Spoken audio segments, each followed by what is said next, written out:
Los de las tribus de Rubén, Gad y la media tribu de Manasés respondieron a los líderes israelitas: el Señor Dios de dioses, sí, el Señor Dios de dioses, sabe bien que no hicimos esto por rebeldía o por infidelidad, y que todo Israel también lo sepa. Si no es así, que no se nos perdone la vida. Que el Señor mismo nos llame a cuenta si hemos construido nuestro propio altar para abandonarlo a Él o para ofrecer alguno de los sacrificios ordenados por Moisés.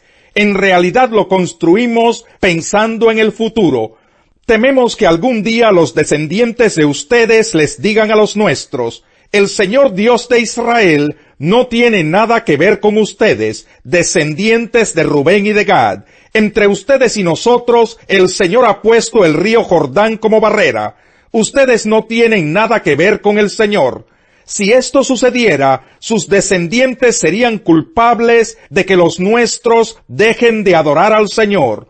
Por eso decidimos construir este altar, no como altar de holocaustos y sacrificios, sino como testimonio entre ustedes y nosotros y entre las generaciones futuras, de que también nosotros podemos servir al Señor y ofrecerle los distintos sacrificios en su santuario. Así en el futuro los descendientes de ustedes nunca podrán decirles a los nuestros: ustedes no tienen nada que ver con el Señor. Por tanto, convenimos que si algún día nos dijeran eso a nosotros o a nuestros descendientes, nosotros les contestaríamos: miren la réplica del altar del Señor que nuestros antepasados construyeron, no para hacer sacrificios en él, sino como testimonio entre ustedes y nosotros. En fin, no tenemos intención alguna de rebelarnos contra el Señor o de abandonarlo construyendo otro altar para holocaustos, ofrendas o sacrificios, además del que está construido a la entrada de su santuario. Cuando escucharon lo que los rubenitas, los gaditas y la media tribu de Manasés tenían que decir, Finés el sacerdote y los jefes de los clanes y de la comunidad quedaron satisfechos. Entonces Finés, hijo de Eleazar, les dijo a los de esas tribus: ahora estamos seguros de que el Señor está en medio de nosotros, pues ustedes no pretendían serle infieles al Señor, así que nos han salvado del castigo divino. Luego Finés, hijo del sacerdote Eleazar, y los jefes de la nación se despidieron de los gaditas y rubenitas, y abandonaron Galaad para regresar a la tierra de Canaán, con el fin de rendir su informe al resto de los israelitas. Estos recibieron el informe con agrado y alabaron a Dios, y no hablaron más de pelear con las tribus orientales ni de destruir sus tierras. Y los rubenitas y los gaditas le dieron al altar el nombre de testimonio, porque dijeron: entre nosotros servirá de testimonio de que el Señor es Dios. Capítulo 23. Mucho tiempo después de que el Señor le diera a Israel paz con sus enemigos cananeos, Josué, anciano y cansado, convocó a toda la nación, incluyendo a sus líderes, jefes, jueces y oficiales, y les dijo: yo ya estoy muy viejo y los años me pesan. Ustedes han visto todo lo que el Señor su Dios ha hecho con todas aquellas naciones a favor de ustedes, pues Él peleó las batallas por ustedes. Yo repartí por sorteo, como herencia de sus tribus, tanto las tierras de las naciones que aún quedan, como las de aquellas que ya han sido conquistadas, entre el río Jordán y el mar Mediterráneo. El Señor su Dios expulsará a esas naciones de estas tierras, y ustedes tomarán posesión de ellas, tal como Él lo ha prometido. Por lo tanto, esfuércense por cumplir todo lo que está escrito en el libro de la ley de Moisés. No se aparten de esa ley para nada. No se mezclen con las naciones que aún quedan entre ustedes. No rindan culto a sus dioses, ni juren por ellos. Permanezcan fieles a Dios, como lo han hecho hasta ahora. El Señor ha expulsado a esas grandes naciones que se han enfrentado con ustedes, y hasta ahora ninguna de ellas ha podido resistirlos. Uno solo de ustedes hace huir a 1000 enemigos, porque el Señor pelea por ustedes, tal como lo ha prometido. Hagan, pues, todo lo que está de su parte para amar al Señor su Dios, Porque si ustedes le dan la espalda a Dios y se unen a las naciones que aún quedan entre ustedes, mezclándose y formando matrimonios con ellas, tengan por cierto que el Señor su Dios no expulsará de entre ustedes a esas naciones.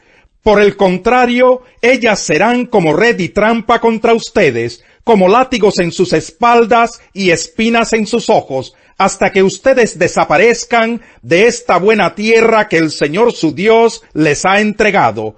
Por mi parte, yo estoy a punto de ir por el camino que todo mortal transita. Ustedes bien saben que ninguna de las buenas promesas del Señor su Dios ha dejado de cumplirse al pie de la letra. Todas se han hecho realidad, pues Él no ha faltado a ninguna de ellas. Pero así como el Señor su Dios ha cumplido sus buenas promesas, también descargará sobre ustedes todo tipo de calamidades hasta que cada uno sea borrado de esta tierra que Él les ha entregado.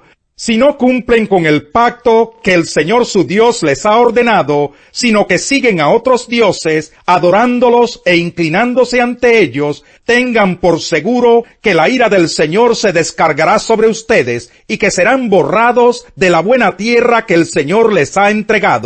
Luego algunos de los saduceos, que decían que no hay resurrección, se acercaron a Jesús y le plantearon un problema.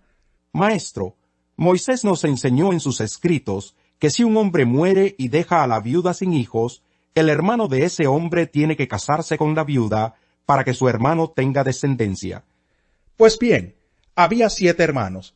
El primero se casó y murió sin dejar hijos. Entonces el segundo y el tercero se casaron con ella. Y así sucesivamente murieron los 7 sin dejar hijos. Por último, murió también la mujer. Ahora bien, en la resurrección, ¿de cuál será esposa esta mujer, ya que los 7 estuvieron casados con ella? La gente de este mundo se casa y se da en casamiento, les contestó Jesús. Pero en cuanto a los que sean dignos de tomar parte en el mundo venidero por la resurrección, esos no se casarán, ni serán dados en casamiento, ni tampoco podrán morir, pues serán como los ángeles. Son hijos de Dios porque toman parte en la resurrección. Pero que los muertos resucitan, lo dio a entender Moisés mismo en el pasaje sobre la zarza, pues llama al Señor el Dios de Abraham, de Isaac y de Jacob. Él no es Dios de muertos, sino de vivos. En efecto, para Él todos ellos viven. Algunos de los maestros de la ley le respondieron, «Bien dicho, maestro», y ya no se atrevieron a hacerle más preguntas. Pero Jesús les preguntó, ¿cómo es que dicen que el Cristo es hijo de David? David mismo declara en el libro de los Salmos, «Dijo el Señor a mi Señor, siéntate a mi derecha, hasta que ponga a tus enemigos por estrado de tus pies». David lo llama Señor. ¿Cómo puede entonces ser su hijo? Mientras todo el pueblo lo escuchaba, Jesús les dijo a sus discípulos, «Cuídense de los maestros de la ley. Les gusta pasearse con ropas ostentosas, y les encanta que los saluden en las plazas y ocupar el primer puesto en las sinagogas y los lugares de honor en los banquetes. Devoran los bienes de las viudas y a la vez hacen largas plegarias para impresionar a los demás. Estos recibirán peor castigo. La justicia y el derecho son el fundamento de tu trono, y tus heraldos el amor y la verdad. Dichosos los que saben aclamarte, Señor, y caminan a la luz de tu presencia, los que todo el día se alegran en tu nombre y se regocijan en tu justicia, porque tú eres su gloria y su poder, por tu buena voluntad aumentas nuestra fuerza. Tú, Señor, eres nuestro escudo, tú, Santo de Israel, eres nuestro Rey. Una vez hablaste en una visión y le dijiste a tu pueblo fiel, le he brindado mi ayuda a un valiente, al mejor hombre del pueblo lo he exaltado. He encontrado a David mi siervo, y lo he ungido con mi aceite santo. Mi mano siempre lo sostendrá, mi brazo lo fortalecerá. Ningún enemigo lo someterá a tributo, ningún inicuo lo oprimirá. Aplastaré a quienes se le enfrenten, y derribaré a quienes lo aborrezcan. La fidelidad de mi amor lo acompañará, y por mi nombre será exaltada su fuerza. Le daré poder sobre el mar y dominio sobre los ríos. Él me dirá: tú eres mi Padre, mi Dios, la roca de mi salvación. Yo le daré los derechos de primogenitura, la primacía sobre los reyes de la tierra. Mi amor por él será siempre constante, y mi pacto con él se mantendrá fiel. Afirmaré su dinastía y su trono para siempre, mientras el cielo exista. Pero si sus hijos se apartan de mi ley, y no viven según mis decretos, si violan mis estatutos, y no observan mis mandamientos, con vara castigaré sus transgresiones, y con azote su iniquidad. Con todo, jamás le negaré mi amor, ni mi fidelidad le faltará. No violaré mi pacto, ni me retractaré de mis palabras. Una sola vez he jurado por mi santidad, y no voy a mentirle a David. Su descendencia vivirá por siempre. Su trono durará como el sol en mi presencia. Como la luna, fiel testigo en el cielo, será establecido para siempre. El mensajero malvado se mete en problemas. El enviado confiable aporta la solución. El que desprecia la disciplina sufre pobreza y deshonra. El que atiende a la corrección recibe grandes honores. El deseo cumplido endulza el alma, pero el necio detesta alejarse del mal.